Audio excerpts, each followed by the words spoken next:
The rain didn't fall gently that night. It slammed into the earth like it had something to prove. Cold, heavy, relentless. It soaked through her hair, her clothes, her skin, right down to the bone, until every breath burned and every step felt borrowed.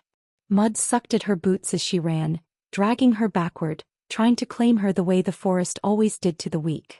She didn't look back. She couldn't, because she could hear them. Not animals. Not prey. Wolves. And not the kind that hunted deer or fed under moonlight with blood on their muzzles.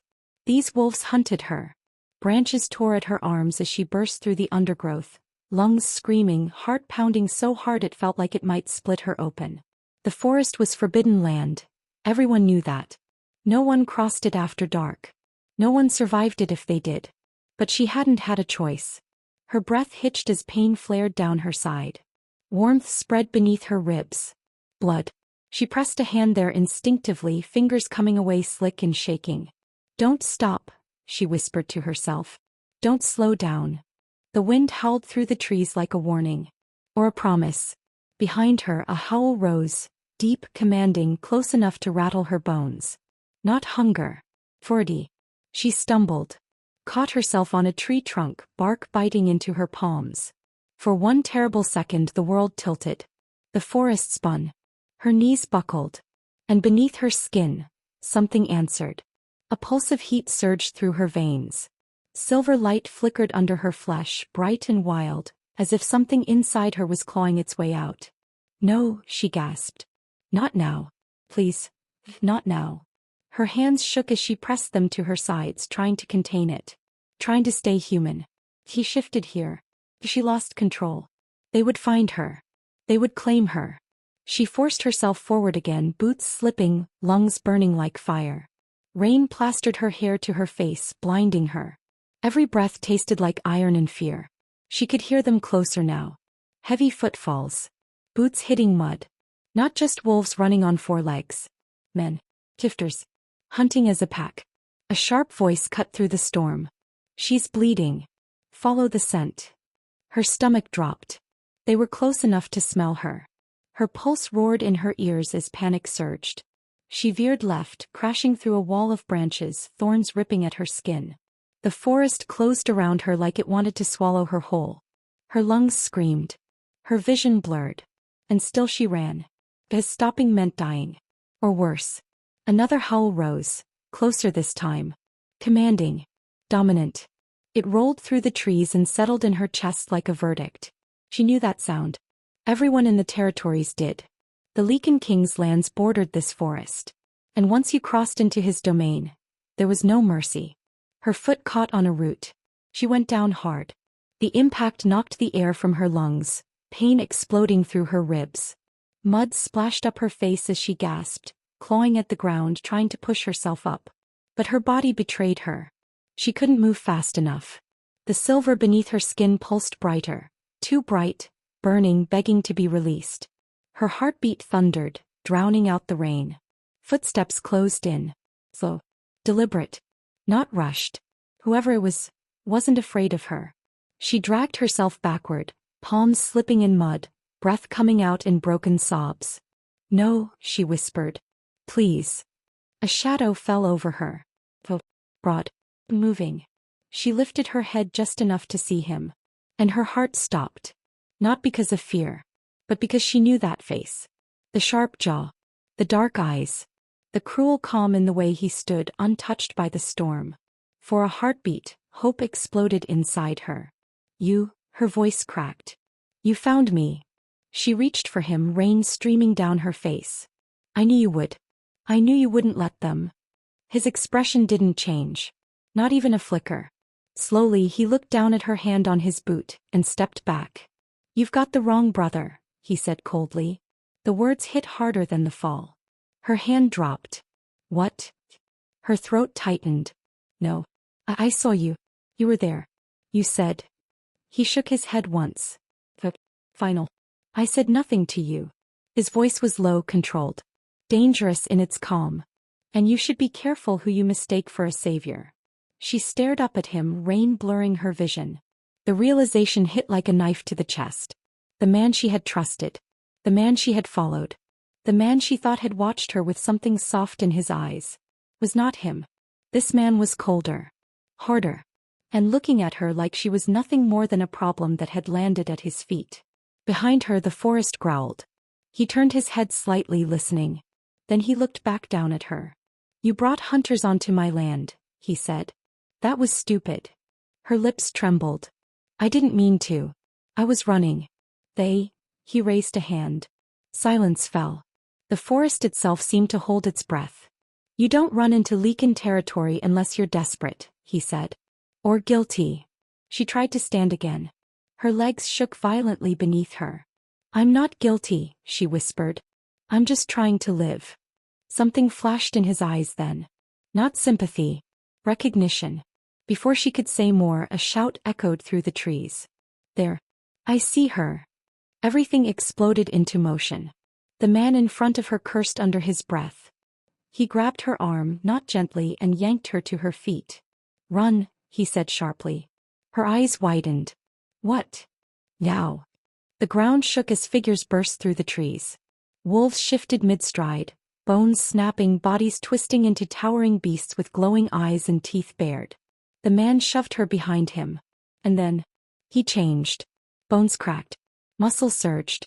Fur ripped through skin. In seconds, a massive black wolf stood where the man had been, eyes burning silver, power rolling off him in waves so strong it made her stagger. She'd never seen a shift like that. Never felt power like that. The wolves that charged him hesitated. Just for a second. That second saved her life. He lunged. The fight was brutal. Fast. Violent. Blood sprayed across the mud. The sounds, snarling, tearing, snapping, were deafening. She backed away, trembling, watching in horror as he tore through them with lethal precision. But there were too many. Always too many. A sharp pain ripped through her side as something struck her from behind. She cried out, falling to her knees again. Her vision swam. The silver light inside her flared violently. "No," she whispered. "No, no, no." The world tilted. He felt it then. The shift. The thing she had spent her whole life holding back. Her skin burned. Her bones screamed. Power surged through her veins like wildfire. And then, strong arms caught her. She looked up into eyes no longer glowing silver but dark and intense. He was human again. Blood streaked his face. "Don't," he said tightly. "If you lose control now, they'll never stop hunting you." Her lips trembled. "I can't hold it." He hesitated. Just for a second. Then he pulled her closer. "Then listen to me," he said quietly. "Breathe. Stay with me." Their eyes locked. Something ancient stirred between them. Something neither of them understood. Her power calmed just enough. The forest went silent. The hunters had fled. He released her slowly as if afraid she might shatter. "You shouldn't be alive," he said. "And you definitely shouldn't be here." He swallowed. "I didn't have anywhere else to go." Thunder rolled overhead. Rain continued to fall. And somewhere deep beneath the earth, something ancient stirred awake. The man studied her like she was a riddle he didn't want to solve. "You're in my territory now," he said. "And whatever you are, it's going to bring war to my door." She looked up at him, exhausted, broken, shaking. "If you're going to kill me," she whispered, "do it now." He stared at her for a long moment. Then quietly, "I won't." And just like that, everything changed. Because fate had already made its choice. And if you love stories where fate collides with forbidden love, where power awakens in the broken, where one mistake can change everything, then stay with me. Subscribe to Anne's Romance Collections. Because this story, it only gets darker from here. She slammed into him hard enough to knock the breath from her lungs. Not the forest. Not another tree. Not another shadow. A body. Thought. Moving. Warm. Her hands clutched at the front of his coat as she tried to steady herself, breath tearing from her chest in sharp, panicked gasps. For a heartbeat she didn't look up. She couldn't. The world was still spinning, rain blurring her vision, fear clawing at her ribs. Then she lifted her head. And froze. The face staring down at her was the one burned into her memory. The same sharp jaw. The same dark eyes. The same scar near the brow she'd traced with trembling fingers only days ago. Her heart lurched painfully. "You," she whispered, voice breaking with relief and disbelief. I knew you'd find me. Her fingers tightened in his coat, desperate, shaking. Rain ran down her cheeks like tears she didn't remember shedding. I tried to get away, she said. I really did. But they're everywhere. I didn't know where else to go. He didn't move. Didn't soften. Didn't look at her the way the other one had. His gaze dropped slowly to her hands, gripping him like a lifeline. Then he took a step back. The sudden emptiness nearly sent her crashing to the ground again. You've got the wrong brother. The words were quiet. Cold. Final. Her chest seized. What? He studied her like she was something dragged in on the bottom of his boot. Not with cruelty but with distance. With calculation. I'm not the man you're looking for, he said. And you should be more careful about who you throw yourself at. The world tilted. Her stomach dropped so hard it felt like it tore something loose inside her. No, she whispered. That's not your voice, your eyes. Look closer. She did. And then she saw it. Where the other man's gaze had been warm, curious. This one's was sharp. Where the other had hesitated, this one stood rooted, grounded, unyielding. The same face. A different soul. Understanding hit her like a slap. You're his twin, she breathed. He didn't deny it. Instead he reached out and shoved her away. Not hard enough to hurt. Just enough to humiliate. Flirting with me won't save you, he said flatly. The words sliced deep. She stumbled back, catching herself just before she fell. Pain flared through her side, fresh blood soaking through the torn fabric of her dress. Anger surged up through the fear. I'm not flirting, she snapped, voice shaking. I'm bleeding. I'm being hunted. And you. She cut herself off when she saw the way his jaw tightened. His eyes flicked past her toward the trees. Toward the darkness. Toward the sound she had been trying so desperately to outrun.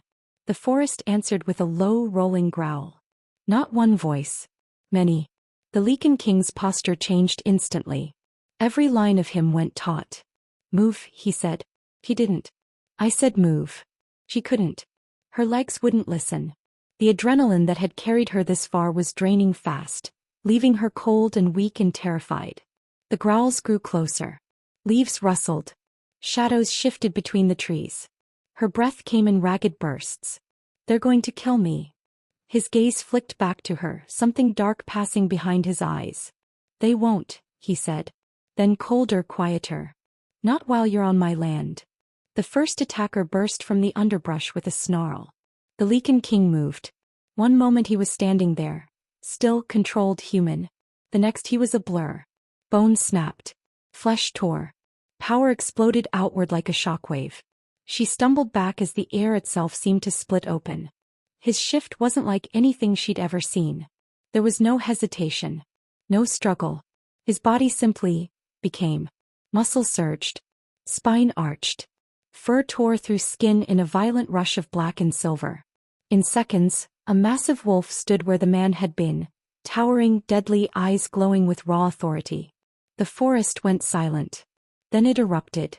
3 wolves lunged at him at once. He met them head-on. The fight was brutal. Fast. Unforgiving. She watched in stunned horror as he tore through them with terrifying precision. He didn't fight like an animal. He fought like a king. Calculated, efficient, merciless. One wolf went flying, crashing into a tree with a sickening crack. Another barely had time to yelp before his jaws closed around its throat. Blood sprayed across the rain-soaked ground. The smell of iron filled the air. She staggered back, heart hammering, unable to tear her eyes away. This was power. Not the wild, uncontrolled kind she carried. This was dominance. Control sharpened into violence. More shapes burst from the trees. Too many.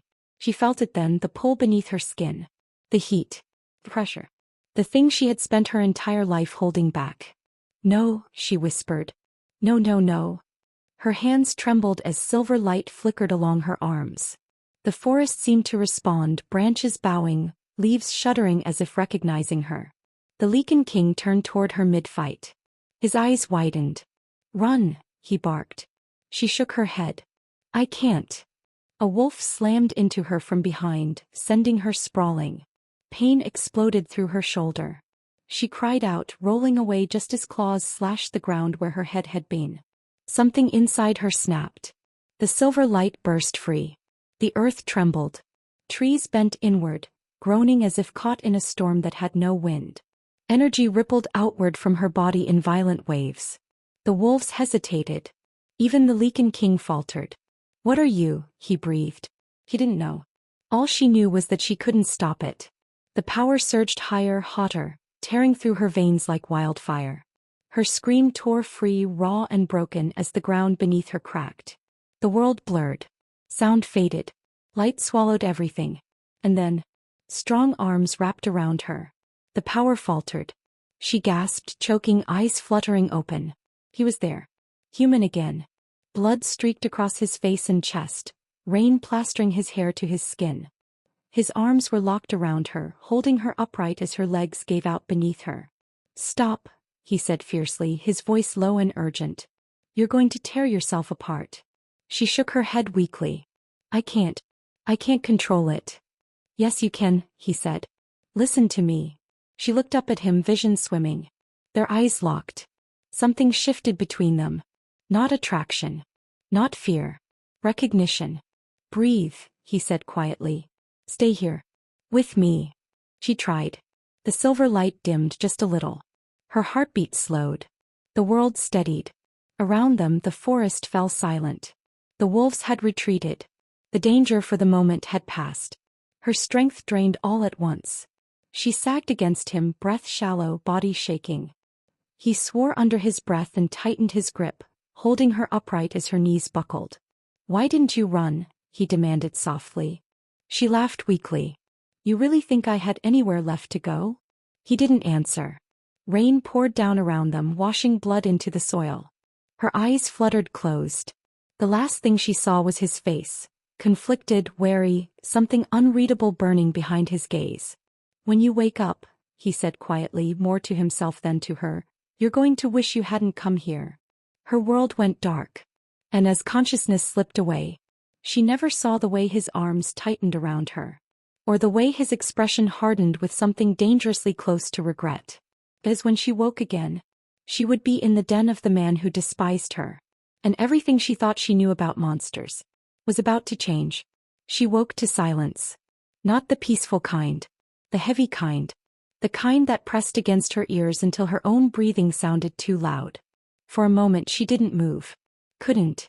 Her body felt suspended between pain and numbness, as if it hadn't decided yet whether it was alive or already gone.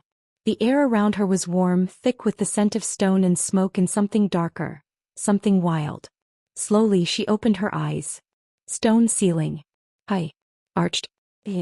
Firelight flickered along carved walls, throwing shadows that twisted and stretched like living things. The room was massive, cold in its bones, built from dark rock that looked like it had been clawed straight out of the mountain itself. She lay on a wide bed covered in furs. Not soft. Not gentle. But clean. Her head throbbed as memory crashed back into her. The forest. The chase. The wind. The power. Her breath hitched as she pushed herself upright. Pain flared along her ribs, sharp enough to steal the air from her lungs. She hissed and pressed a hand to her side. Someone had wrapped her torso in clean bandages, tight and careful. The bleeding had stopped. She wasn't alone. She felt it before she saw it. The room shifted as if the shadows themselves were reacting to a presence behind her. She turned. He stood at the far end of the chamber, tall and unmoving, arms crossed over his chest. Waiting. Firelight caught in his dark hair. His expression was unreadable, cold, controlled, carved from stone. He wore no crown, no visible symbol of power, yet the air bent around him like it recognized him as its master. Her breath caught. It was him. The brother who hadn't saved her. The one who had looked at her like she was a threat. Like a mistake. She tried to stand. Her legs trembled, barely holding her weight. He didn't move to help her. Didn't tell her to sit. Didn't offer comfort. "You're awake," he said. His voice was low. Even. Empty of emotion. "Where am I?" she asked, forcing the words past her dry throat. "By Fortress," he replied. "High in the northern cliffs. The safest place in my territory." Her eyes flicked around the chamber again. Stone walls. Heavy iron doors. No windows. A cage. He swallowed. You brought me here. Yes. Why? His gaze sharpened. Because you collapsed on my land. Because you nearly tore my forest apart. And because you're carrying something that doesn't belong in this world. Her fingers curled into the furs beneath her. I didn't ask to be. A muscle in his jaw tightened. Silence stretched between them, thick and brittle. Then the doors at the far end of the chamber opened. Boots echoed against stone. Wolves entered. Not in animal form. Men and women, tall and broad-shouldered, moving with quiet discipline. They took one look at her and froze. One by one they dropped to a knee. Not to her. To him. The sight made her stomach twist. He didn't acknowledge them. Didn't need to. Their submission was instinctive, absolute. She looked back at him, heart pounding. You're not just an alpha, she said slowly. His eyes met hers. I am the Lichen King. The words settled into her chest like a weight. Everything made sense all at once. The power. The authority. The way the forest itself had bent around him. Her pulse raced. You knew who I was, she said. Didn't you? His gaze didn't waver. I knew what you were, he corrected. Not who. That's not an answer. He stepped closer. The air shifted with him, pressure rolling off his body in waves. She felt it in her bones, in her blood. Instinct told her to bow. To submit. He didn't. His eyes flicked to her clenched fists. Stubborn, he said quietly. Just like they said. Her breath hitched. Who said? He stopped a few feet away from her. Close enough now that she could see the faint scar along his throat. The silver flecks in his dark eyes. The way his presence made the air feel charged, alive. I've been watching you for a long time, he said. Her stomach dropped. That's not possible. Isn't it? His gaze searched her face, sharp and assessing. You think a power like yours goes unnoticed? Fear crept up her spine. You watched me suffer, she whispered. You watched them hunt me? I watched you survive. Her voice cracked. You let it happen. Something dark flickered across his face. You're alive because I did. Anger surged, hot and bitter. You could have helped me. Helping you would have started a war. She laughed once, sharp and hollow. So you waited until I was bleeding in the dirt? His eyes hardened. You don't understand the consequences of your existence. She pushed herself fully upright despite the pain, meeting his gaze head-on. Then explain it to me. Silence stretched. The fire crackled. Finally he spoke. You carry something ancient in your blood, he said. Older than my line. Older than the pack's. Something that hasn't walked this world in centuries. Her chest tightened. They called it a myth, he continued. A story meant to scare children. A warning to kings. His eyes darkened. And then you were born. Her breath came shallow. I don't even know what I am, she whispered. I do, he said. And I know what happens if you lose control. Her hands trembled. Then why am I still alive? For the first time hesitation crossed his face. Because killing you didn't feel like an option. The admission hung between them. Unspoken. Dangerous. Something shifted in the air. He felt it, like a thread tightening between them. A pull. Her heart began to race, not from fear but from something else. Something that made her chest ache and her skin burn. He noticed. His gaze dropped to where her hand rested over her heart. The space between them charged. You feel it, he said quietly. He swallowed. Feel what? He didn't answer. Instead he stepped closer. Too close. She could feel the heat of him now. Smell him, smoke, iron, something wild beneath it all. Her breath hitched, body reacting before her mind could catch up. This shouldn't be happening, he murmured. Her pulse thundered. Then why is it, she whispered. His jaw clenched. For a moment it looked like he might step away. Instead he reached for her. His hand hovered just above her side where the bandages wrapped her wound. Don't, she breathed. He hesitated. Then his fingers touched her skin. Fire. Not pain. Something deeper. Her breath caught as heat spread from the point of contact, rushing through her veins like liquid light. Her heart stuttered, then slammed hard against her ribs. He inhaled sharply, eyes flashing. Your pulse, he muttered. It's reacting to me. He swallowed. Mine isn't the only one. His jaw tightened but he didn't pull away. Slowly, carefully, he adjusted the bandage, his touch deliberate, controlled. Yet every second lingered too long. Her skin tingled where he touched her. Her body leaned toward him without permission. "Why does this feel wrong?" she whispered, "and right at the same time?" He didn't answer. But his hand trembled. When he finally stepped back, the distance felt unbearable. "This changes nothing," he said, voice rougher than before. "You don't belong here." Her chest tightened. "Then why did you save me?" Silence. His gaze locked onto hers, something raw flickering beneath the surface. "Because," he said slowly, "if what I suspect is true, you're already bound to this land." Her breath caught. "And to me." The words settled heavy between them. She stared at him, heart racing, mind spinning. She wasn't meant to be here. She wasn't meant to feel this. And yet, the pull between them hummed like a living thing. She looked down at her hands, at the faint silver glow still pulsing beneath her skin. Then back up at him. "If that's true," she whispered, "why does it feel like you're afraid of me?" His eyes darkened. "Because," he said quietly, "everything in me knows you're the one thing I was never meant to want." Their gazes held. The air thickened. And somewhere deep beneath the mountain, something ancient stirred, aware that the bond had awakened. She wasn't meant to belong to him. So why did the connection feel alive? And why did the Lichen King look like a man standing on the edge of a war he never meant to start? She didn't answer him right away.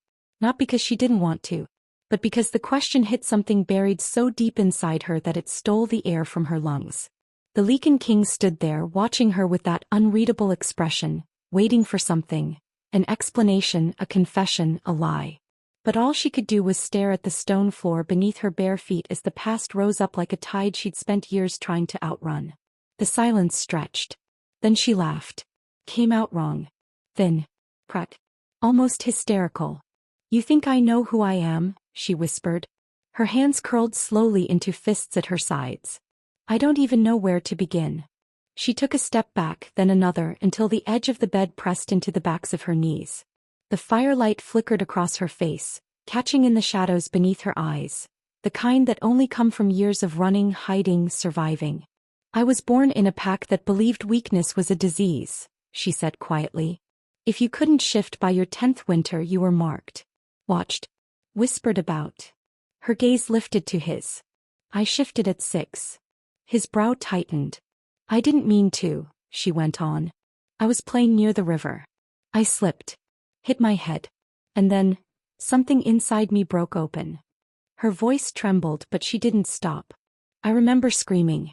I remember bones burning, skin tearing.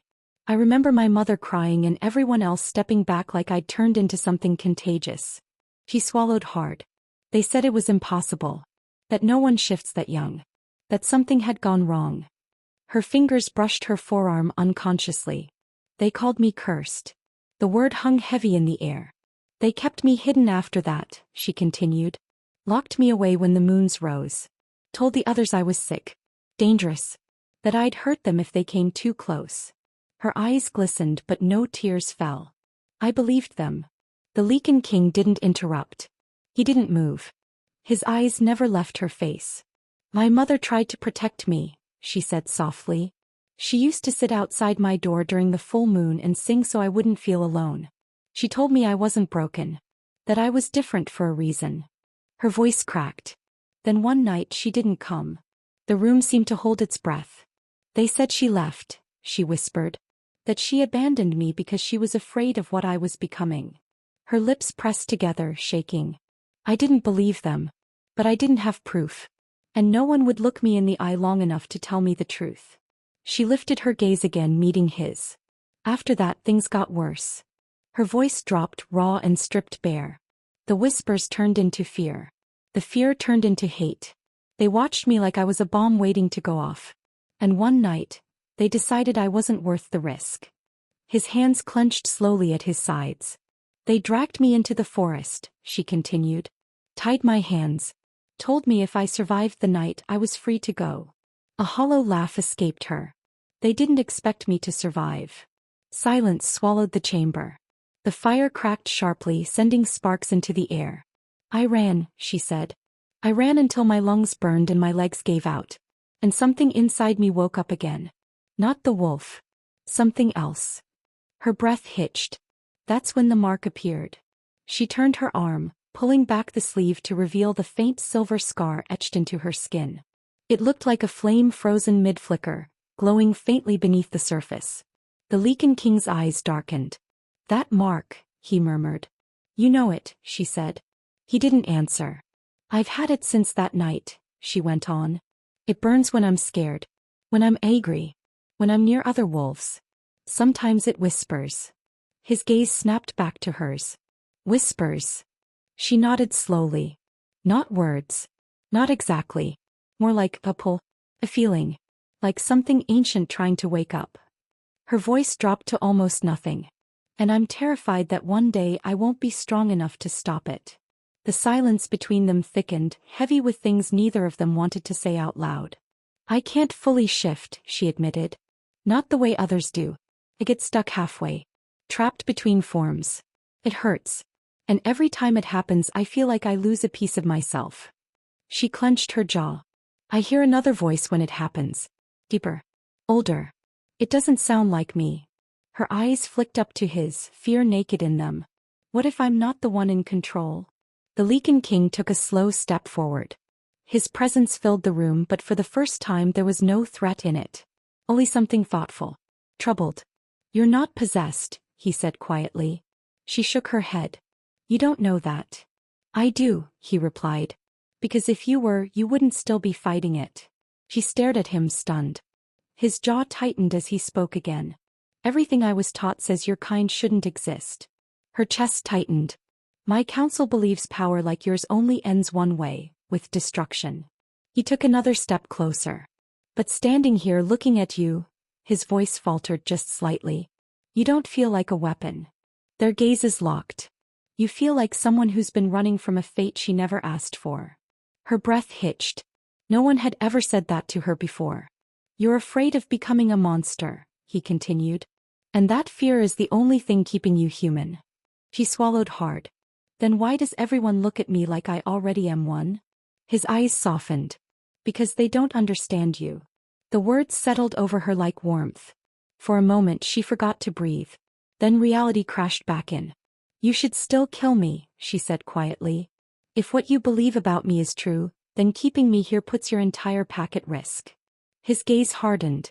That would be the easy choice. She let out a bitter laugh. Since when have you cared about easy? His lips twitched, but there was no humor in it. You think I haven't considered it? He asked.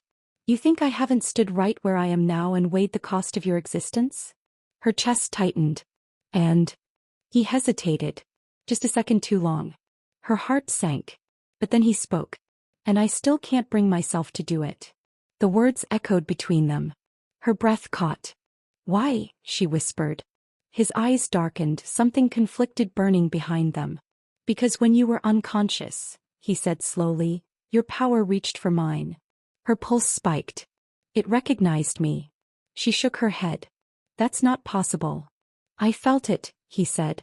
Like a thread tightening. Like something old remembering something it had lost. He stepped closer again, close enough now that she could feel the heat of him. You shouldn't exist, he said quietly. And yet, everything about you feels like it was meant to. Her heart hammered in her chest. The space between them felt charged, alive with something neither of them could name. She whispered, that doesn't make sense. No, he agreed. It doesn't. His gaze dropped to the mark on her arm, glowing faintly beneath her skin. But it does explain why your presence feels like a warning. He swallowed. A warning of what? He met her eyes. Of change. The word hung heavy. Of wars yet to come. Of lines that would be crossed. Of a future neither of them could stop. She took a shaky breath. What happens now? He didn't answer right away. Instead he turned and walked toward the window carved into the stone wall. Beyond it, the mountains stretched into darkness, vast and unforgiving. When you collapsed in the forest, he said quietly, I felt something I haven't felt in a long time. He glanced over his shoulder. Fear. Her heart twisted. Not of you, he added. Of what the world will do when it realizes you exist. Silence settled again. Heavy. Charged. She looked down at her hands at the faint silver glow still pulsing beneath her skin. "I don't want to hurt anyone," she whispered. His voice softened. "I know." She looked up at him, eyes shining. "Then help me." The words trembled between them. He studied her for a long moment. Then slowly he nodded. "I will," he said. But his expression darkened. "And that," he added, "may be the most dangerous decision I've ever made." The fire crackled. The mountain groaned softly beneath them. And deep in the dark, something ancient stirred. Aware that the girl who had been cast out as a curse was beginning to remember who she truly was. Not a monster. Not a mistake. But something the world had been waiting for. And whether it would save them all, or burn everything to the ground, no one yet knew. The mountain breathed. That was the first thing she noticed as they descended. Not wind. Not echo. Breath.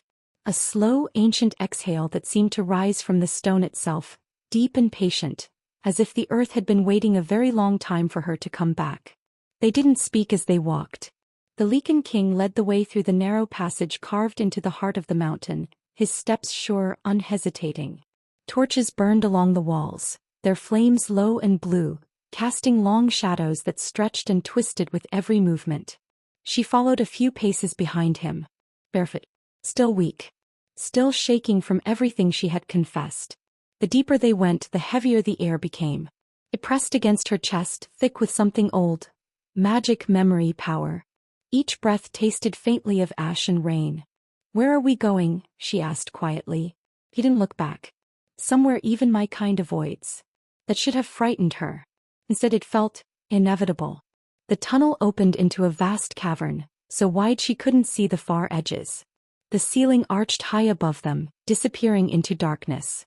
Moonlight filtered in from in the stone far overhead, spilling down in a pale beam that illuminated the center of the chamber.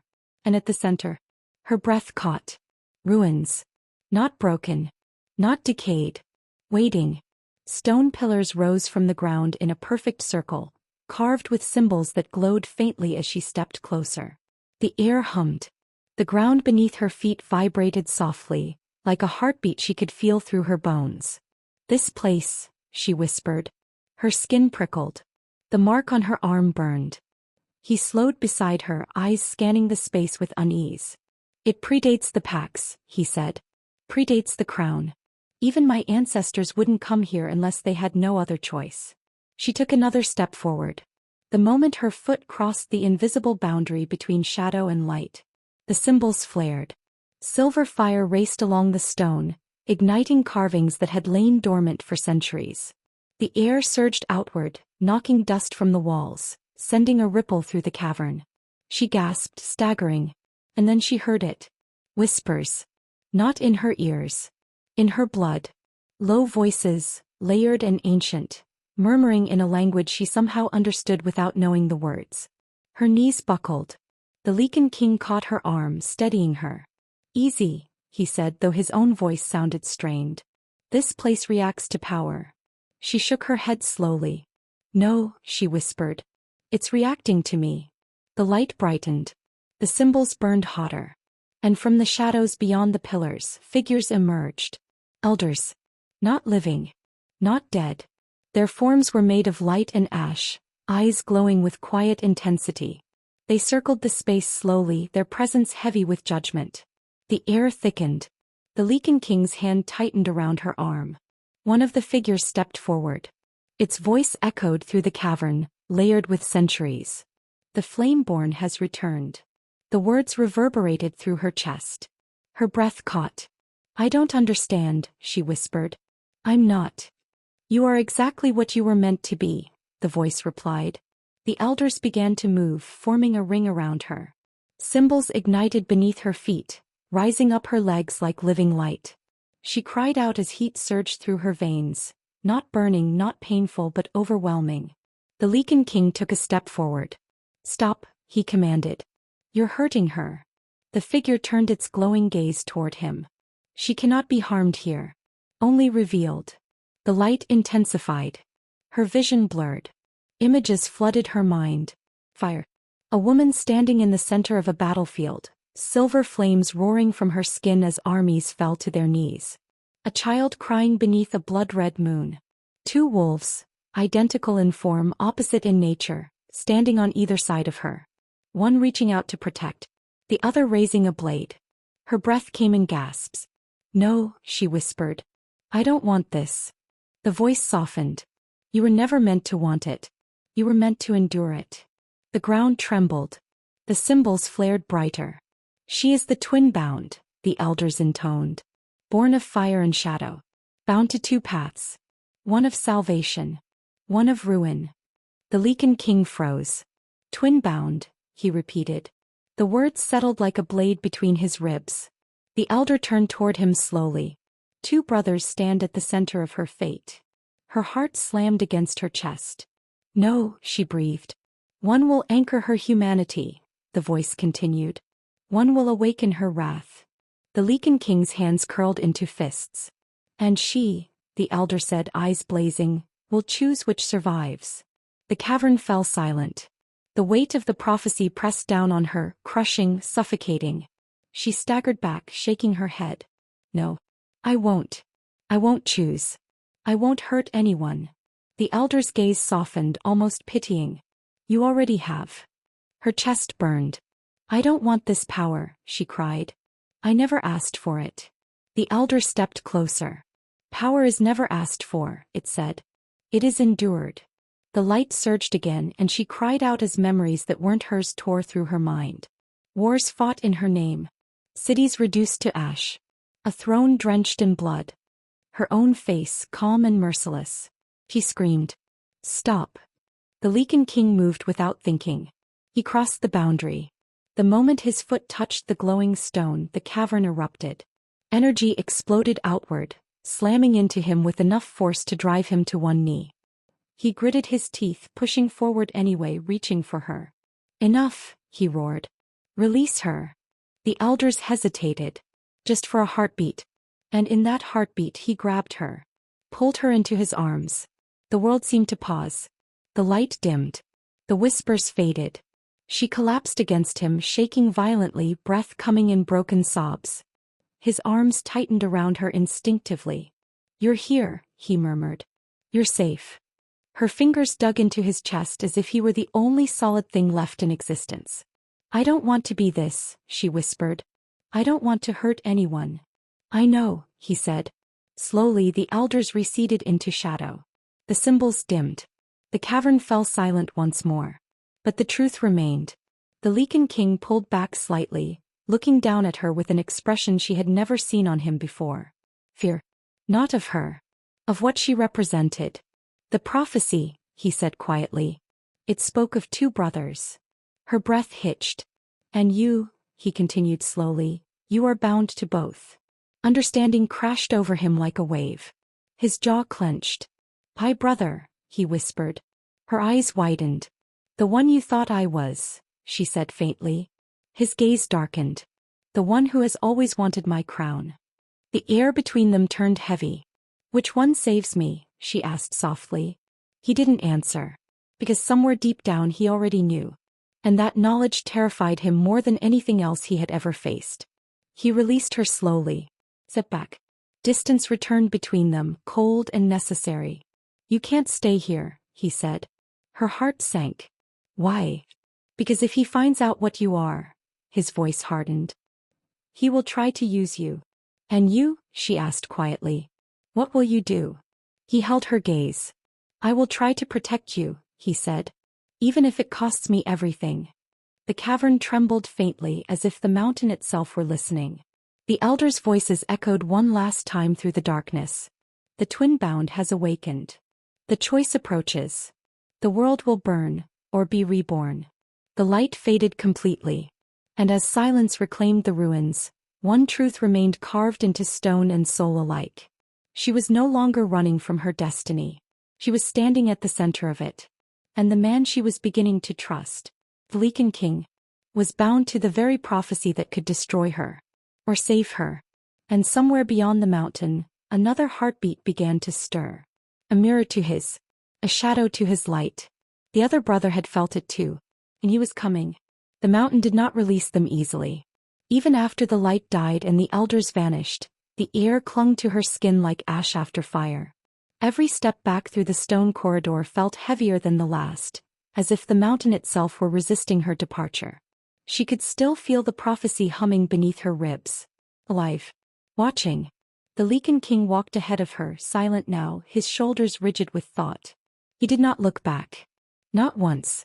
The distance between them was only a few steps, but it felt wider than the ravine beyond the cliffs. Neither of them spoke. The moment they emerged into the open night, the sky seemed wrong. Clouds pressed low and fast, smeared across the moon like a wound. Wind tore through the trees below the mountain, carrying the scent of iron and unrest. The pack was awake. She felt it before she saw them. Hundreds of heartbeats out of rhythm. Fear. Anger. Hunger. They descended the final slope in silence. Torches burned along the outer ring of the stronghold, their flames snapping violently in the wind. Wolves stood at attention along the stone walls, eyes reflecting gold and crimson as the pair approached. When they reached the gates, the noise hit her all at once. Shouting. Snarling. Voices raised in accusation. The crowd parted as the Lichen King entered, but the tension did not ease. If anything, it thickened. Eyes turned toward her, some filled with fear, others with naked hatred. Whispers followed her steps. Monster. Cursed. She's the reason the wards failed. She'll bring war. She kept her head high even as each word struck like a blow. The council chamber waited ahead. And so did judgment. The doors slammed open. The council stood in a half-circle, cloaked in silver and black. Elders. Alphas. Commanders. Their faces were carved from stone, their eyes sharp with suspicion. At the center stood the Lichen King's seat. He stopped. So did she. A murmur rippled through the room. One of the elders stepped forward, voice cold and sharp as broken glass. You were not summoned, he said. The Lichen King lifted his chin. I am the king. I go where I choose. A ripple of unease moved through the chamber. You left during council deliberation, another voice snapped. And returned with her. Every gaze snapped to her. She felt it like a blade at her throat. She is the cause of this unrest, the elder continued. Our borders are weakening. Our sentries report disturbances in the north and east. Wolves are uneasy. The land itself rejects her presence. That's a lie, the Lichen King said. A low laugh echoed through the chamber. Slow. Amused. Familiar. Her heart stopped. A figure stepped forward from the shadows at the back of the room. Broad-shouldered. His hair was the same dark shade as the king's, but worn loose, framing a face that held the same bone structure, same jaw, same eyes, but twisted by something sharp and dangerous. A smile curved his mouth. Brother, he drawled. You've been busy. The world tilted. Her breath caught in her throat. When he moved with effortless confidence, hands clasped behind his back as he approached. His gaze slid over the Lichen King with mockery, then settled on her. And lingered. Something cold slithered down her spine. So this is her, he murmured. The miracle. His eyes flicked to the elders. The curse. The room tensed. The Lichen King stepped forward instantly, placing himself between them. Don't look at her like that. The twin chuckled softly. Like what? Recognition. His gaze never left her. You feel it too, don't you? That pull. That wrongness. Her pulse pounded. He took another step closer. I felt her the moment she crossed into our territory, he said. Like a blade pressed against my mind. The elders stirred. You summoned me here, the twin continued, addressing the council. You said there was a threat. That my brother had lost control. He turned back to the Lichen King, eyes glinting. You didn't tell me the threat had a face. The Lichen King's voice dropped dangerously low. Leave. The twin smiled wider. You don't get to give orders anymore. The council murmured again. The elder who had spoken first raised a hand. The pack demands answers, he said. This woman appeared from nowhere. Since her arrival, our borders weaken, our wolves grow restless, and the ancient wards have begun to fail. She's not responsible, the Lichen King snapped. The twin tilted his head. Isn't she? He asked softly. Then why does the mountain awaken for her? Why does the old magic stir when she breathes? He turned to the council. Or should I tell them what she really is? Her chest tightened. The room went silent. The twins' voice carried, smooth and deadly. She seduced me. The words landed like a bomb. Gasps rippled through the chamber. Her breath left her lungs. What? She whispered. He met her eyes, unapologetic. She came to me in the dark, he said. Sought me out. Touched my mind. Promised power. Promised devotion. That's a lie, she said hoarsely. He shrugged. Is it? He turned to the Leaken King. Ask yourself, brother. Why would a creature like her choose you? The dutiful king. The obedient son. He stepped closer, lowering his voice. Wouldn't she rather choose the one who understands what she truly is? Anger surged through her, hot and blinding. I've never touched you, she said, stepping forward. I don't even know you. He smiled. Yet your power knows mine. The room buzzed with tension. The elders whispered urgently among themselves. One of them spoke aloud. If she has already attempted to bind herself to another alpha. She hasn't, the Leaken King barked. But the damage was done. Doubt spread fast. Fear followed. The twin lifted his hands in mock surrender. I only speak the truth, he said. And the truth is, she is dangerous. He turned to the council. She manipulates emotion. Desire. Instinct. You all feel it, don't you? That pull toward her? That urge to protect her? Silence. Too much silence. Her stomach twisted. Because she could feel it. The way the room leaned toward her. The way their instincts warred with their fear. The elder's voice cut through the tension. Enough. He looked directly at her. You stand accused of destabilizing the pack, manipulating our leaders, and concealing your true nature. Her throat tightened. What punishment does the council seek? He asked. The answer came in a chorus. Exile. The word struck like thunder. Her knees nearly gave out. Exile. To be cast out alone. Beyond the wards. Into lands where no protection existed. Where things far worse than wolves hunted. She turned to the Leaken King. He hadn't spoken. His face was rigid, unreadable. She searched his eyes. For denial. For fury. For anything. Say something, she whispered. His jaw clenched. The room waited. The twin watched with thinly veiled satisfaction. The silence stretched. And in that silence she saw it. The hesitation. Just a flicker. Just enough. But it shattered something inside her. You believe them, she said quietly. His gaze snapped to hers. No, he said quickly. You're wondering, she said. You're wondering if they're right. The words trembled as they left her mouth. Pain surged through her chest, sharp and unexpected. I trusted you. He took a step toward her. I'm trying to protect you. By letting them cast me out? His lips parted. No answer came. The council elder raised his hand. The decision stands. She will be escorted beyond the borders by dawn. Her heart pounded. She looked at the Leaken King one last time. Is that what you want? The question hung between them. Heavy. Loaded. His hands curled into fists at his sides. Every instinct screamed at him to deny it. To fight. To burn the world if he had to. But the weight of the crown pressed down on him. The laws. The prophecy. He hesitated. And in that hesitation, he broke. A quiet, shattering sound escaped her chest. Not a sob. Not a scream. Something deeper. Something final.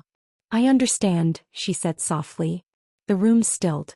She straightened her spine. Lifted her chin. I won't beg. She turned away from him. From all of them. And began to walk. The guards hesitated, unsure whether to follow. The twin watched her go, eyes gleaming. The Leaken King stood frozen. The distance between them stretched with every step she took. And just before she crossed the threshold, the air shifted. The ground trembled. A low, unfamiliar growl rippled through the chamber. Not from any wolf present. From her. She stopped. Slowly turned back. The torches flickered. The shadows bent inward. Her eyes burned with a light that did not belong to this world. The mark on her skin flared, white-hot. The twin stiffened. The elders recoiled.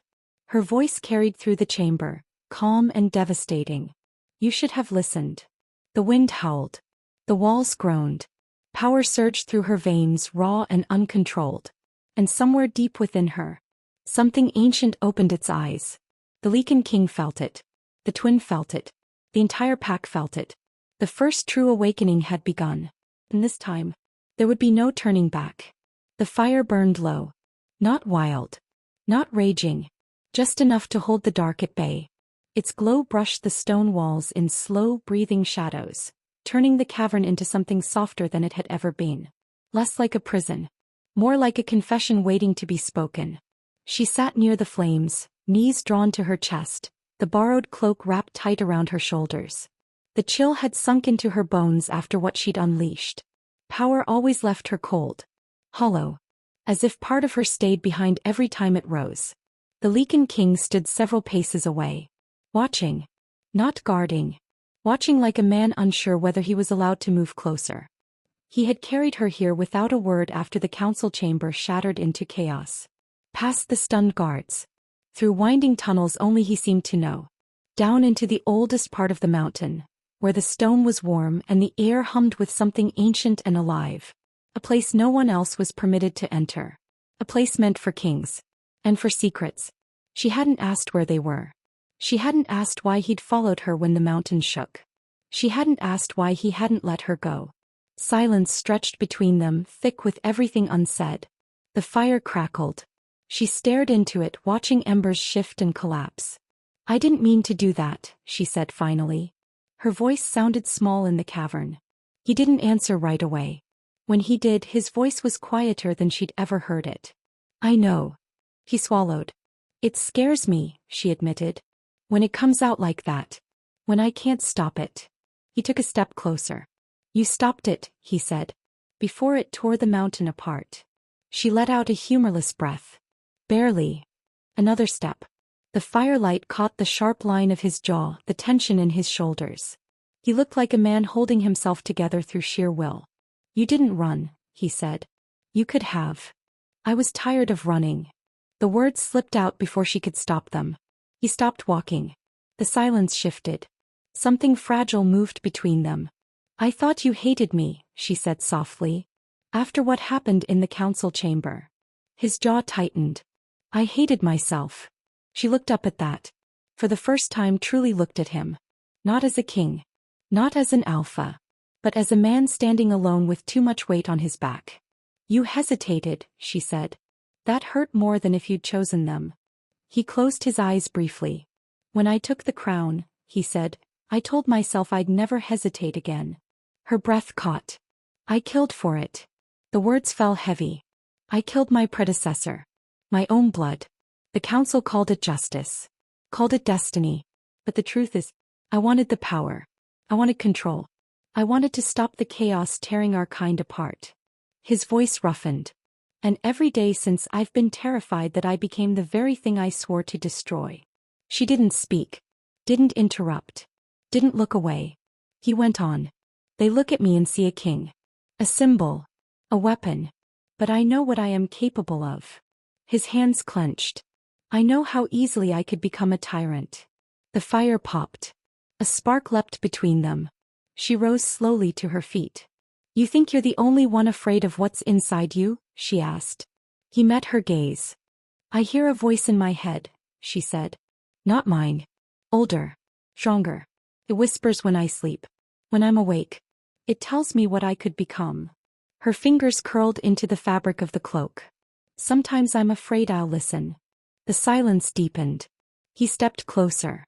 Close enough now that she could feel his warmth. Close enough that her heartbeat betrayed her. "I feel it when I'm near you," she whispered. "Like something inside me recognizes you. Like it's been waiting." His breath hitched. "I don't understand it," she said. "But it scares me more than anything I've ever felt." His hand lifted slowly. Paused in the air between them. A question. An invitation.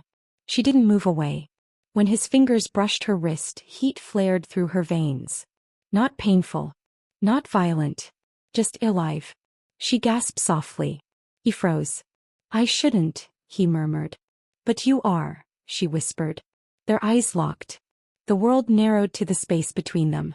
His thumb traced the inside of her wrist, right over her pulse. It leapt under his touch. His voice dropped. I feel bound to you. Her breath stuttered. So do I. The words were barely sound. He exhaled slowly like he'd been holding his breath for years.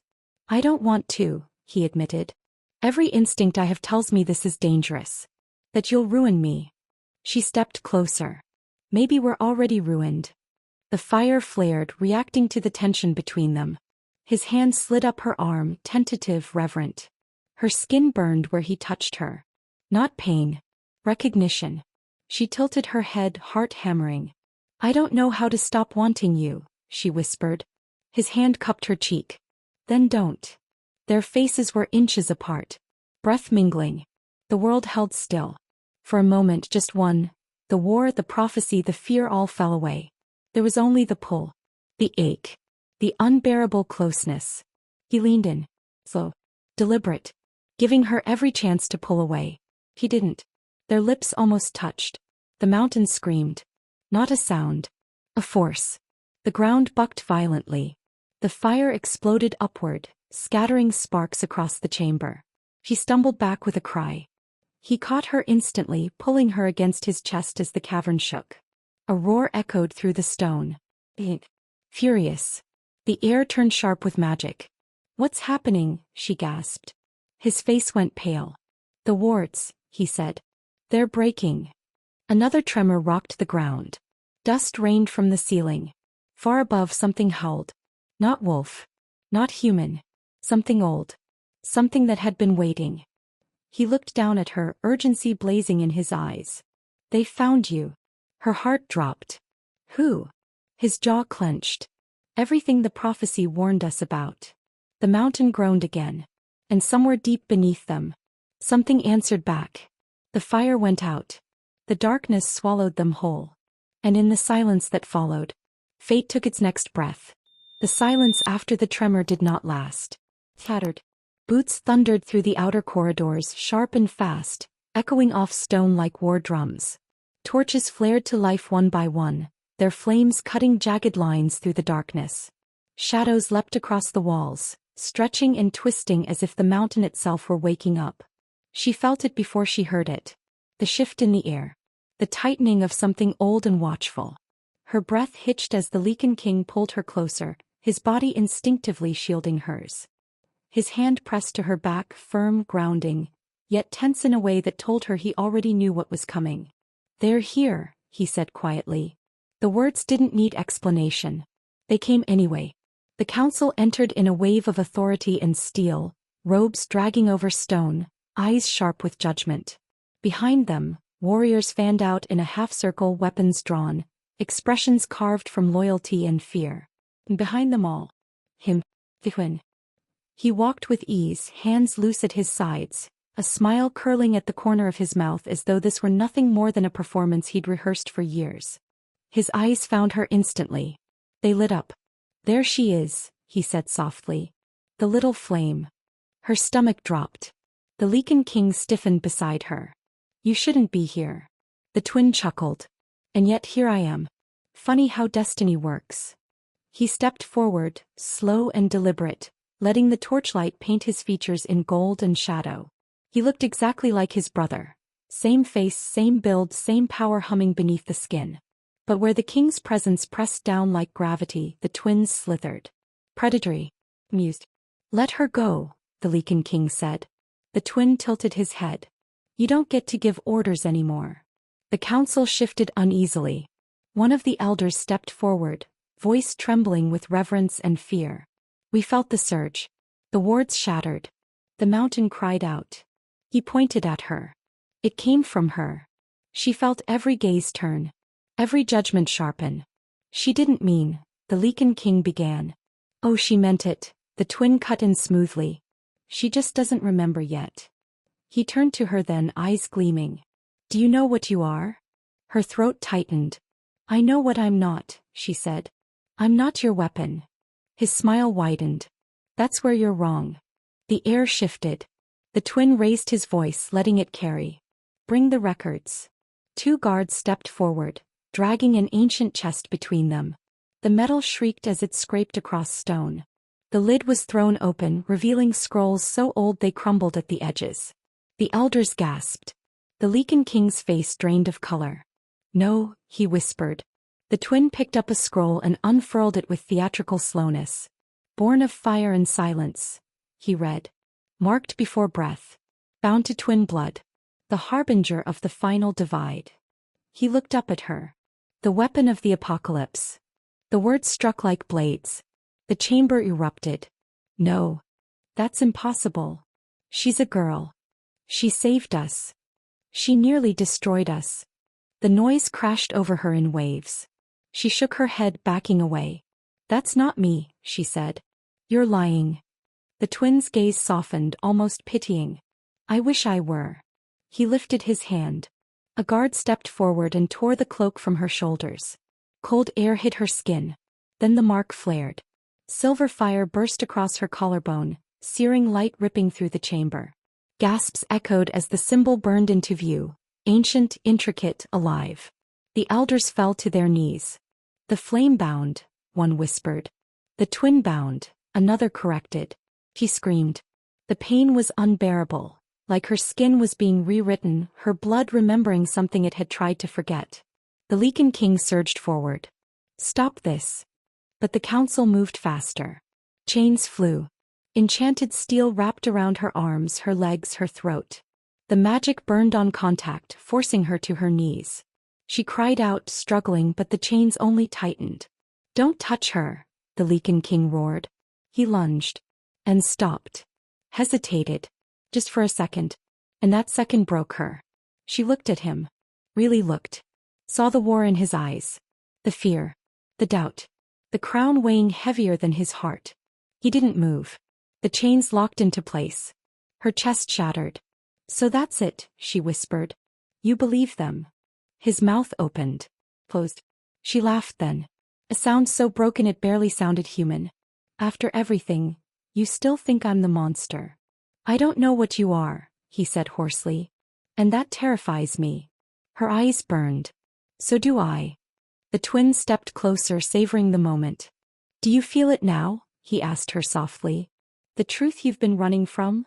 She raised her head, tears streaking her face, silver light leaking from the corners of her eyes. "I feel betrayed." The chains rattled. The air thickened. The torches flickered wildly. The mountain groaned. The twin's smile faltered. "Careful," he warned. "You don't want to awaken what's inside you." She laughed again. This time there was no humor in it. "I didn't want any of this," she said. "I didn't ask to be born wrong. I didn't ask to be hunted.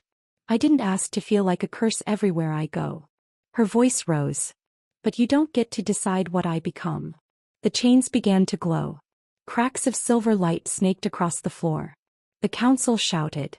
The Lichen King took a step toward her. "Stop," he pleaded. "Please." She met his eyes. Tears streamed down her face. "You should have chosen me." And then, he broke. The silver fire erupted. Not in flames. In force. A shockwave tore through the chamber, throwing bodies against stone, shattering pillars, ripping the chains apart like paper. The floor split open beneath her feet as light poured from her skin, from her eyes, from the mark blazing across her chest. The air screamed. The mountain bowed. She rose. Not floating. Sending. Power wrapped around her like wings made of flame. The council scattered in terror. The twin staggered back, his confidence finally cracking. "No," he whispered. "This isn't how it was supposed to." She turned toward him. And the world held its breath. Her voice was no longer just hers. It carried echoes. "I am not your weapon," she said. "I am not your ending."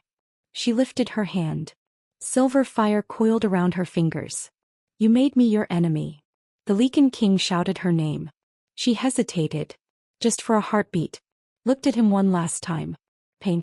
Love. Betrayal. Then the fire exploded outward. The chamber vanished in light. Stone melted. Steel screamed. And when the brightness finally faded, she was gone.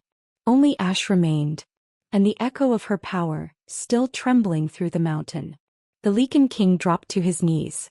The twins stared at the ruin, breathless, horrified. "What have I done?" he whispered. Far away, beyond the broken walls of the fortress, something ancient stirred. Something that had been waiting for her to awaken. And in the silence that followed the destruction, a new legend began to breathe. The silence after the destruction was not empty. It pulsed. Like a heartbeat buried deep beneath the mountain. Ash drifted through the air in slow spirals, glowing faintly as it fell. Stones still cracked and groaned around the ruined chamber, as though the earth itself struggled to understand what had just passed through it. And in the center of it all, she stood. Not broken. Not burning. Awake. The silver fire no longer raged. It flowed. It wrapped around her body like breath, like memory, like something that had always belonged to her but had waited centuries to be claimed. Her feet hovered inches above the shattered ground, toes brushing nothing weightless but steady. The chains were gone. The pain was gone. Fear, fading. She inhaled and the air bent toward her. With the breath came voices. Not loud. Not violent. They did not shout. They did not command. They remembered. Daughters of flame, they whispered. Guardians of balance. Born not to destroy, but to endure. She closed her eyes. The voices passed through her like wind through tall grass, not overwhelming, not demanding. They showed her fragments, women standing in firestorms, hands raised as wars fell silent. A child kneeling in ash while the earth healed beneath her palms. A figure cloaked in light turning away from a burning world, choosing mercy instead of annihilation. He understood. This power had never been meant to end everything. It had been meant to stop endings. Her heart steadied. The fire dimmed to a glow beneath her skin. When she opened her eyes again, the world had changed. Or maybe she had. The Lichen King lay on one knee at the edge of the devastation, his hands pressed into fractured stone. Dust streaked his face.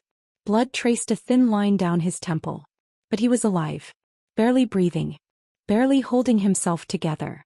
He looked up. And froze. For a moment he forgot how to speak. She was still her but also not.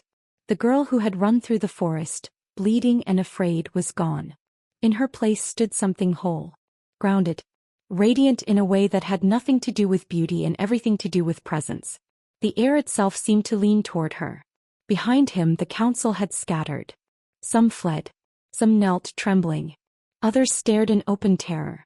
And the twin was already retreating. He backed away slowly, eyes wide, face pale, every trace of arrogance stripped away. No, he whispered. This isn't how it ends. She turned toward him. Every step she took echoed with power. He stumbled, tripping over rubble, scrambling to his feet like prey that finally understood it had been hunted all along. You were supposed to burn, he choked. You were supposed to lose yourself. That was the prophecy. She stopped a few feet away. Her voice when she spoke was calm. You only heard the part you wanted. The light beneath her skin pulsed once. The mountain answered. A deep, thunderous groan rolled through the stone as cracks sealed, pillars straightened, ancient runes ignited along the walls.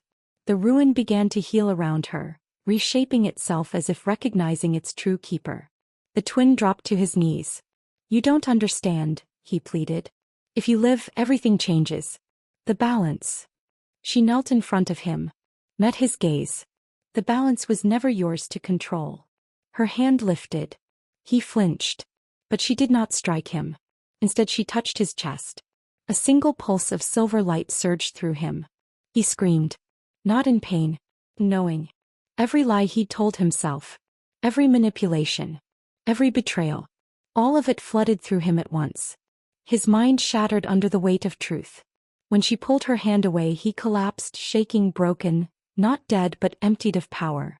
She stood, turned away, and walked toward the man who had almost lost her forever. The Lichen King rose slowly, as if afraid sudden movement would break the moment. His eyes searched her face, desperate, reverent, ashamed. I thought I'd lost you, he said hoarsely. She stopped a few steps from him. You did. The words struck harder than any blow. I needed you, he said. And I failed you. She studied him in silence. Not with anger. With clarity. I didn't need you to save me, she said. I needed you to believe me. His jaw trembled. I was afraid, he admitted. Afraid of what you were. Afraid of what you'd become. Her voice softened, but the truth in it cut deeper. I was afraid too. And I still stood by you. The space between them filled with everything unsaid. Regret. Longing. The echo of a bond that had almost been. He took a step toward her. She didn't move. You don't get to choose me now, she said quietly. The words landed like finality. I won't be your weapon. I won't be your queen. I won't be the thing you reach for when you're afraid. Pain flickered across his face. Then what are you? She looked past him, toward the mouth of the cavern where dawn was beginning to bleed through the darkness. I am my own. She turned away. He reached out, stopped himself, watched her walk toward the light. With every step the mountain seemed to bow. The earth stilled. The air warmed. Wolves outside lifted their heads, howling not in fear but recognition. She paused at the threshold. Did not look back. I hope you learn, she said softly, what it means to choose someone before it's too late. And then she stepped into the dawn. The mountain exhaled. The power receded. The world settled. Behind her, the Lycan king sank to his knees, the crown suddenly feeling heavier than it ever had before. He had lost her. Not to death. Not to fate. But to his own hesitation. Far beyond the mountain, the wind carried her scent through valleys and forests yet untouched. Old magic stirred in response. Creatures long asleep shifted beneath the earth. The age of silent power had ended. And somewhere in the distance as the sun rose over a changed world, a voice whispered through the trees. She has chosen herself. And the world listened. That is this story. This was not the end. It was the beginning. The wind carried her scent across the mountains, drifting into valleys still cloaked in shadow. It was not fear it carried, nor surrender. It carried power, choice, and the undeniable pulse of someone who had claimed herself. Every leaf it brushed seemed to shiver with recognition, every stone hummed with the echo of her presence. The world itself had shifted around her, and even the air seemed to bend to the rhythm of her heartbeat. Behind her, the Lycan king remained on the jagged stones, his eyes following her retreating form. Pain and awe mingled there, twisting in ways he did not yet understand. The weight of what had happened pressed on him heavier than any crown, heavier than any prophecy. For all his strength, he had hesitated, and she had reminded him that even kings can fail. Even alphas can lose. Her steps were steady. Each one a declaration. She was no longer the hunted, the frightened, the girl shackled by fear or chains or expectation. She was her own force, the culmination of fire, blood, and destiny. She could feel it coiling inside her still, latent but alive, ready to rise when the world demanded it again. But for now it was a quiet storm, a storm she commanded. Somewhere in the forest below, wolves lifted their heads, howling not in alarm, not in hunger but in recognition. Her kind, the ancient kind, stirred beneath the earth, sensing the reawakening of something long dormant. They understood without knowing. They feared without fear. They bowed without bowing. Because the girl who had survived fire, betrayal, and prophecy had become something no one, not even her twin, not even the council, not even the king himself, could define or control. The twin had fled, disappearing into the shadows, but his presence lingered like a shadowed question. What happens when the weapon refuses to be wielded? What happens when the prophecy twists back on itself? He had expected fear, submission, devastation. What he had faced was something else entirely. He had seen her rise and realized that the rules he knew no longer applied. The world she carried was hers, and she had chosen herself over them all. The Lycan king's hands clenched the stone at his sides. His chest rose and fell rapidly. He had almost touched her. Almost held her. Almost claimed her. And yet she had walked away, leaving him with the stark, unshakable truth. No power in his hands, no bond, no command could force her to be anything but herself. And he understood painfully that he had lost, not to another, not to death, but to her choice.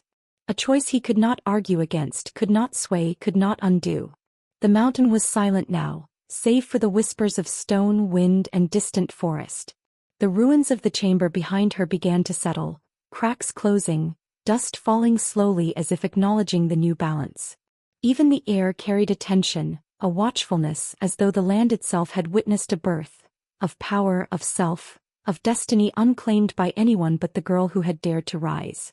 She paused at the edge of the cliff, feeling the sun break over the horizon. It painted the sky in violent pinks and molten golds, the colors mirrored in the fire that still pulsed beneath her skin. She breathed in the cold, crisp morning, letting it fill every corner of her body. She was unshackled. She was whole. She was her own. And yet, the story was not over. Because somewhere in the shadows ancient forces had awakened. Because the twins' envy would not rest and the council's fear would not fade. Because the Leaken King, however lost now, would always be tethered to her fate by threads he could neither sever nor control. And because destiny, ever insistent, ever biting, would not be denied. Her silver fire dimmed, leaving only the echo of its brilliance in the earth. She turned once, just enough to catch the king's gaze one final time. No words passed, only understanding, only the knowledge that their paths were intertwined yet unclaimed, that what had been born in fire could never be extinguished by fear. And as she walked into the dawn, the narrator's voice softened, haunting, intimate, speaking directly to the heart of every listener. Would you have chosen her, or feared her power too? The words lingered in the air like smoke, stirring something deep in the soul. Curiosity. A tremor of something forbidden and irresistible. And then the voice, steady and knowing, wrapped around the listener like a secret. If this story stirred something inside you, subscribe to Anne's Romance Collections, where love burns, fate bites, and destiny never asks permission. The final echo, slow and ominous, carried like a shadow across the mountains and valleys, promising more, warning of power yet unseen, of choices yet unmade. Because the true alpha has not risen yet.